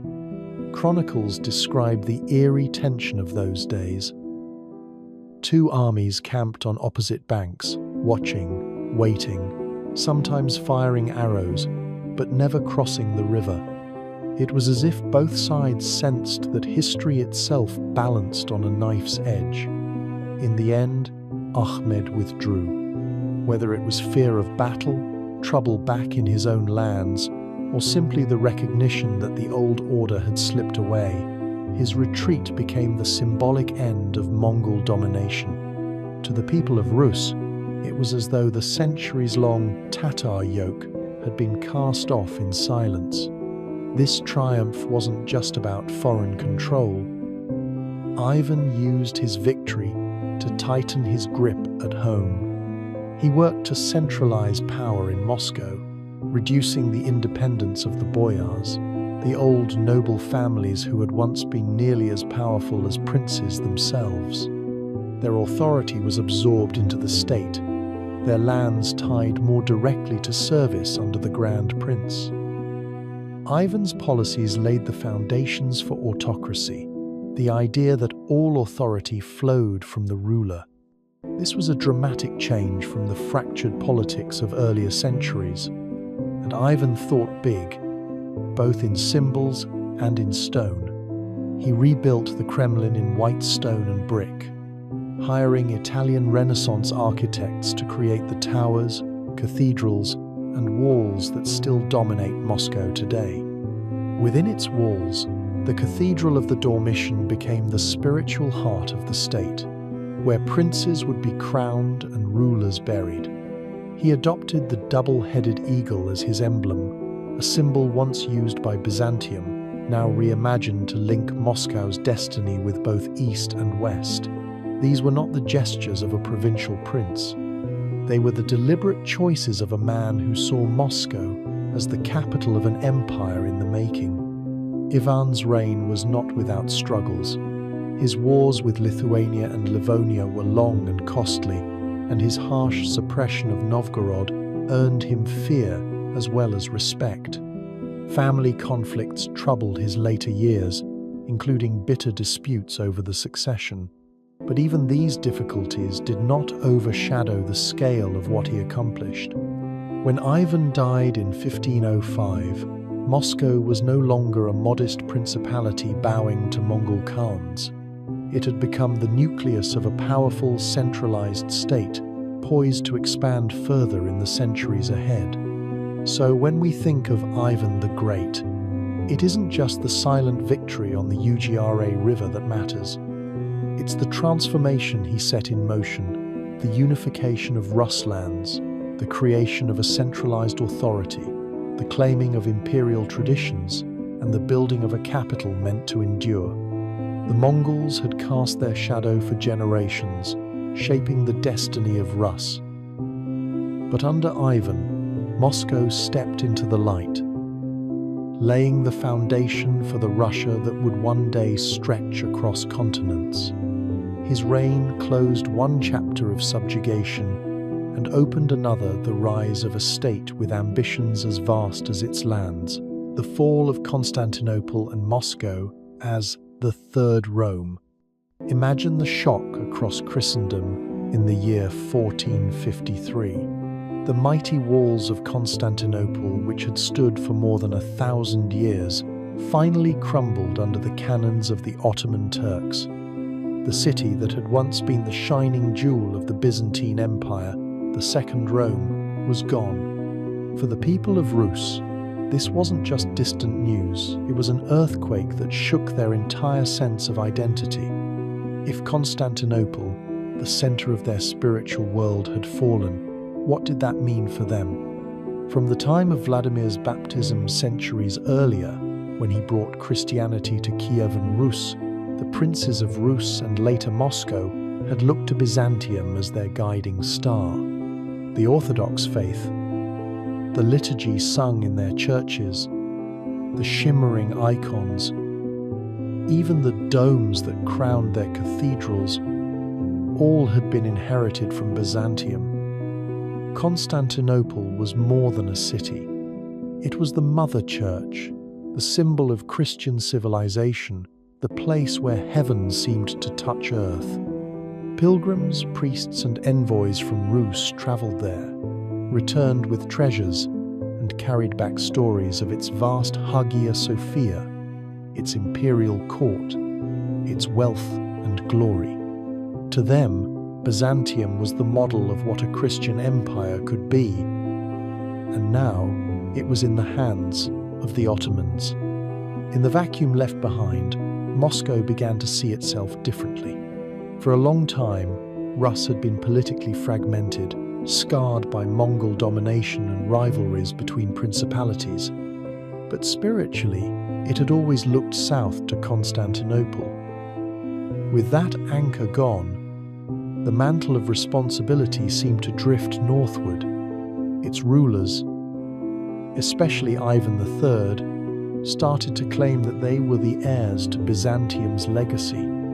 If Rome had been the first great Christian empire and Constantinople the second, then Moscow would be the third, the final Rome. Two Romes have fallen. A monk named Philotheus of Pskov famously declared, "The third stands, and there will not be a fourth." Those words echoed in the hearts of Moscow's princes, who began to weave destiny itself into their authority. This was more than just a spiritual claim, it was also a bold political move. Ivan III married Sophia Palaiologina, the niece of Constantine XI, the last Byzantine emperor who had died defending Constantinople. Through Sophia, Ivan gained a direct link to the fallen imperial dynasty. It was as if he had grafted Moscow onto the ancient tree of Roman and Byzantine legitimacy. Suddenly, Moscow was not just another principality among many, nor merely a tributary still shadowed by Mongol power. It was presenting itself as the rightful center of Orthodox Christianity, the new beacon of faith for a world that felt shaken and uncertain after the loss of Constantinople. Symbols reinforced this shift. The double-headed eagle, once emblazoned on Byzantine standards, was adopted by Moscow. One head looked east, the other west, a powerful declaration that Moscow's influence and duty extended across the horizon. Within the city itself, churches became grander. The onion domes rose higher, painted in brilliant colors and glittering with crosses, their forms designed to stand out against the sky as visible signs of divine protection. Icons were painted with greater intricacy, emphasizing not just beauty but theology, telling ordinary believers that they lived in the city chosen by idol. Even the rebuilding of the Kremlin under Ivan's reign was steeped in this new identity. A fortress not only of stone, but of spiritual authority. Yet this identity as the Third Rome was not built overnight. It grew out of centuries of struggle and slow consolidation. Ivan I, called Kalita, had laid the groundwork in the 14th century by carefully cooperating with the Mongols, collecting tribute for them, and using that position to strengthen Moscow's wealth and standing. Dmitry Donskoy, a century later, had given Rus a taste of defiance when he defeated Mongol forces at the Battle of Kulikovo in 1380. That victory had not ended Mongol dominance, but it had planted the idea that resistance was possible. Each generation added to this foundation, and by the time Constantinople fell, Moscow was ready to step forward and claim a larger role.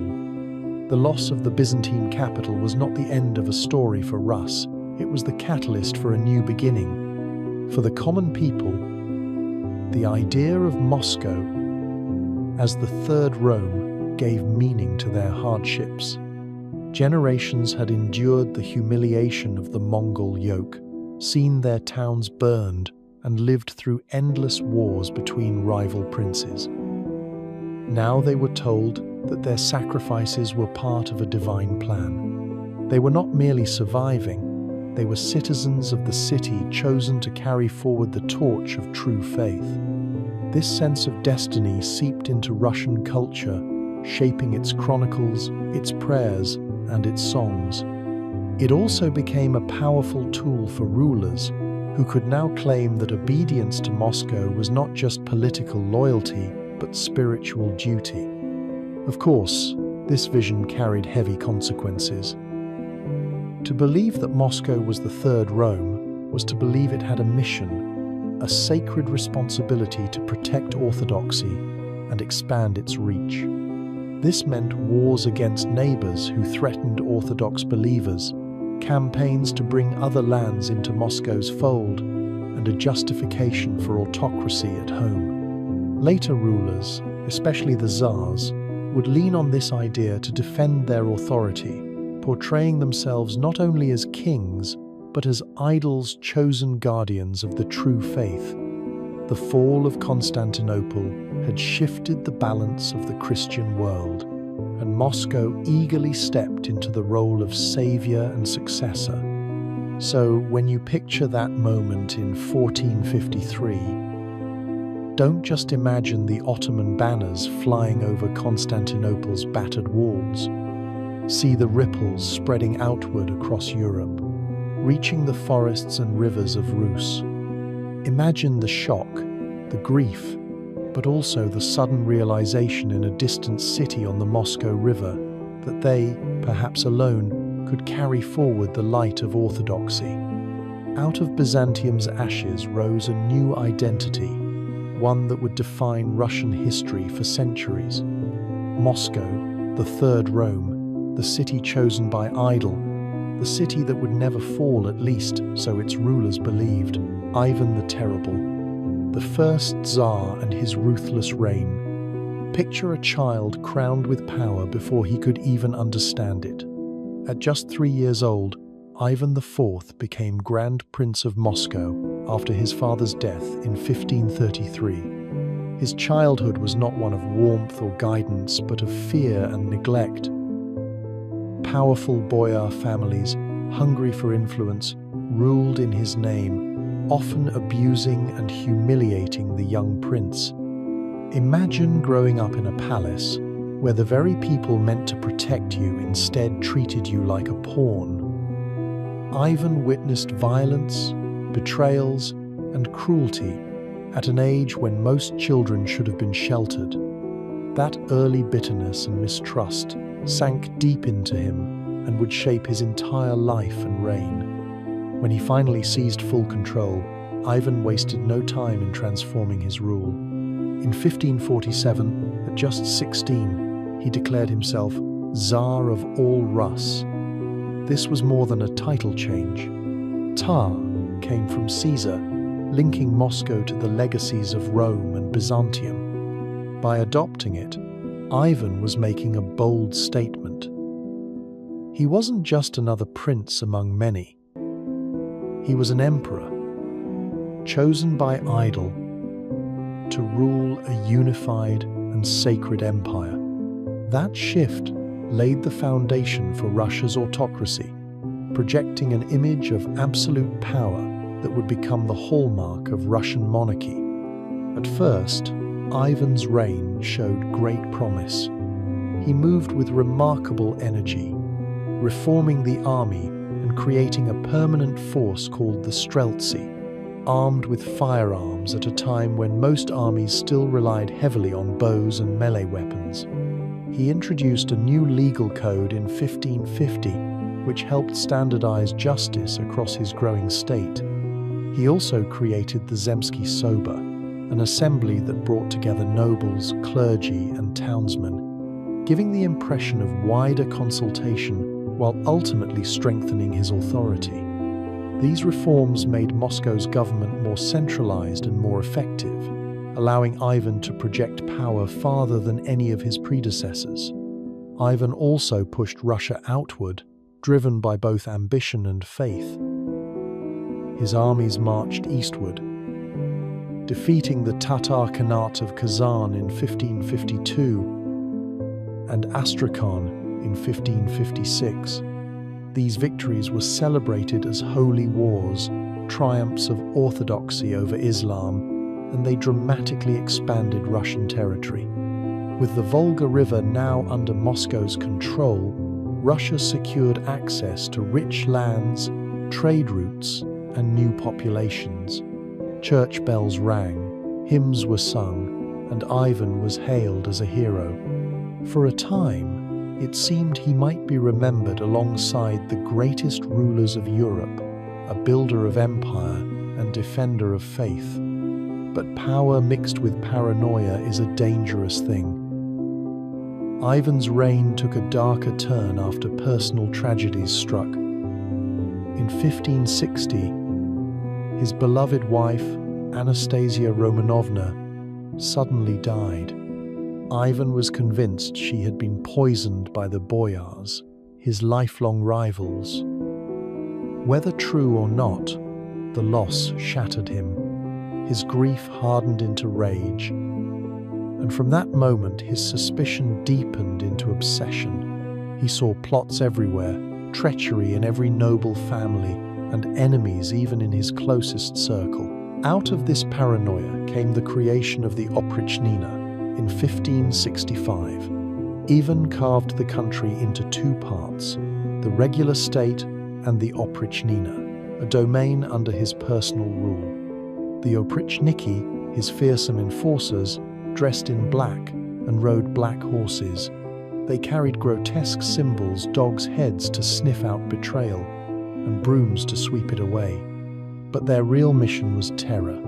They confiscated land, executed nobles, and massacred entire communities accused of disloyalty. In 1570, Ivan turned his fury on Novgorod, a once proud city suspected of treason. Thousands of its citizens were tortured and killed in a campaign of horror. The massacre shocked even contemporaries, leaving behind ruins and corpses where a vibrant city had stood. Ivan's cruelty was not limited to his enemies. His fits of rage grew more violent over time. In 1581, during a heated argument with his son and heir, also named Ivan, the Tsar struck him with his staff. The blow proved fatal. The image of the Tsar cradling his dying son, filled with anguish over what he had done, became one of the most haunting and tragic scenes in Russian history. The act left Russia without a strong successor, destabilizing the dynasty at the very moment it needed stability. And yet, Ivan was not simply a tyrant consumed by madness. His reign also carried vision. Under his rule, Russia began pushing into Siberia, thanks in part to the daring expeditions of Cossack leaders like Yermak Timofeyevich. These campaigns opened vast territories that would later make Russia the largest country in the world. Ivan also encouraged cultural growth. Printing presses appeared in Moscow, new churches were built, and the iconic St. Basil's Cathedral was constructed on Red Square to commemorate the conquest of Kazan. Its colorful domes still stand today as a symbol of his era. But the paradox of Ivan's reign was that his vision was always accompanied by violence.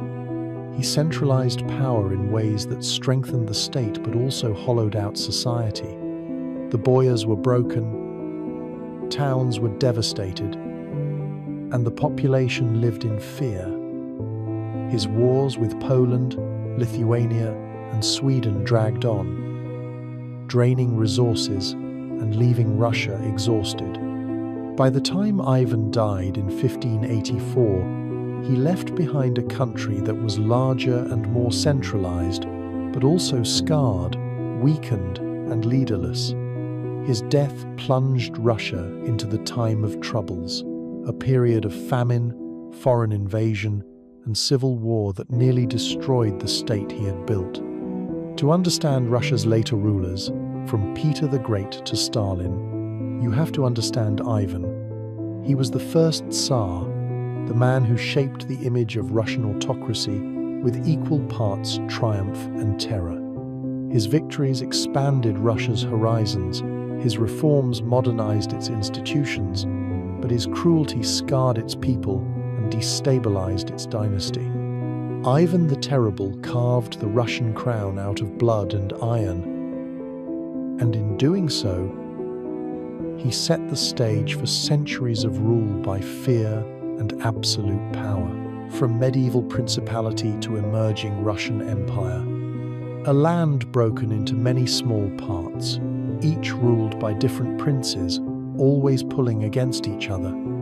That was Rus, after the Mongol invasions, divided, vulnerable, and bound together only loosely by memory and faith. Cities like Novgorod, Tver, Ryazan, and Moscow each had their own rulers, jealous of one another and desperate for survival. Some submitted willingly to the Khans of the Golden Horde, others resisted when they could, but all lived under the shadow of tribute and destruction. For 2 centuries, Rus was not a single country but a fractured collection of principalities, tied only by their shared Orthodox faith and their memory of what Kievan Rus had once been. Yet slowly, over generations, those fragments began to gather under a single thread. By the end of the 15th century, the quilt was no longer a fragile collection of patches. It was becoming a cloak, draped over a prince who would soon call himself not just a ruler of a city, but a sovereign of an empire. The story begins with Moscow, a principality that, in the early days, was little more than another contender among many. Founded in the 12th century as a relatively minor settlement on the Moskva River, Moscow's rise seemed unlikely at first. But fortune favored its location near key trade routes and deep enough in the forests to provide protection from steppe raiders. Clever princes used marriage alliances, calculated loyalty to the horde, and the wealth from collecting tribute to build their power. Over time, Moscow's influence spread outward, swallowing smaller territories and forging bonds with the Orthodox Church, which gradually shifted its seat of authority from Kiev to Vladimir and then to Moscow. That partnership between throne and altar gave the city a sacred aura that other principalities could not match. Dmitry Donskoy's victory at Kulikovo in 1380 gave Moscow prestige as the defender of the people. Even if Mongol power lingered, the battle itself was bloody and not decisive enough to end Mongol dominance, but it showed that the horde was not invincible. For the first time in generations, Rus could imagine itself standing against its overlords. That prestige mattered because it helped Moscow attract allies and vassals who were tired of bowing to outsiders. Dmitri's victory became a legend, told and retold in chronicles and songs, laying moral groundwork for Moscow's leadership. The real turning point came with Ivan III, often called Ivan the Great. When he took the throne in the year 1462, Moscow was already influential, but he transformed it into something much larger. He skillfully maneuvered against rival powers, expanding his territory through marriage, purchase, and war. He refused to acknowledge the dominance of the Golden Horde, and in 1480, at the stand on the Ugra River, he faced down the Khan's army. No battle was fought. Instead, the Mongols retreated. It may not have been as dramatic as Kulikovo, but symbolically, it marked the end of 2 centuries of Mongol rule. Chroniclers saw it as a quiet miracle, the moment when Rus finally lifted the Tatar yoke. Ivan didn't stop there. He expanded Moscow's reach, annexing Novgorod in 1478. Remember Novgorod's proud republic, ringing its Vesh bell to summon its citizens for debate. Under Ivan, that independence ended. The Vesh bell was silenced, shipped to Moscow as a symbol of submission. The city's vast lands, stretching all the way to the Arctic, and its rich trade wealth with Europe now flowed into Moscow's orbit. It was a bold statement. No more semi-independent cities, no more fragmented principalities. All would bow to the Grand Prince. At the same time, Ivan wrapped Moscow in a new identity. He married Sophia Palaeologina, the niece of the last Byzantine emperor. And with that union came powerful symbolism. He adopted the double-headed eagle as his emblem, a sign that Moscow now saw itself as the Third Rome, the heir to both the Christian Empire of Byzantium and the legacy of Rome itself. Can you imagine the pride this must have inspired in a land that had long been under foreign domination? For ordinary people, the idea that their ruler was now connected to the fallen empire of Constantinople gave them a sense of living in a city chosen by idol to lead the Christian world. Inside Moscow, Ivan also built a stage worthy of his ambitions. The Kremlin was transformed into a fortress palace, its wooden walls replaced by stone. Italian architects were invited to design its cathedrals and towers, blending Russian tradition with Renaissance skill. Travelers arriving in the city would have been awestruck by its white stone walls and golden domes glinting in the sun. This was no longer just another Rus principality. It looked and felt like the seat of a new power, radiating wealth, faith, and authority. Of course, power rarely expands without conflict. Ivan's reign was marked by wars with Lithuania, Tver, and the remnants of the Horde. He tested his strength constantly against neighbors, and each conflict seemed to confirm Moscow's resilience. Even when victories were incomplete, Moscow's prestige grew. By the time of his death in 1505, Ivan had more than tripled his territory. His title, Sovereign of all Rus, wasn't just a boast, it was becoming a reality. The political map of northeastern Europe had shifted, and at its center stood Moscow, no longer provincial but imperial in ambition. But perhaps the most important shift wasn't just in land or wealth, but in mindset. The people of Moscow began to see themselves not as subjects of a local prince, but as citizens of something greater, something enduring. A Muscovite might once have thought of himself as simply from Novgorod, Ryazan, or Tver. Now, more and more, people thought of themselves as part of a single Rus under a single ruler. The idea of a Russian state, central and unified, had taken root. That psychological shift was just as significant as any battle won or tower built. When we later reach the reign of Ivan the Terrible, you'll see how this foundation was both a blessing and a curse, a springboard to empire, but also a stage for tyranny. Yet it all began here, in the transformation of Moscow from a medieval principality into the heart of an emerging Russian empire. For the first time, the pieces of that patchwork quilt were stitched tightly together, forming not just a cloak for one prince, but the beginnings of a nation that would soon command the stage of world history. And that was the sweeping tale of medieval Russia, from scattered Slavic tribes to the thunder of Mongol hooves, and finally to the rise of Tsars who would shape an empire. A story of resilience, ambition, and transformation that laid the foundation for everything Russia would become.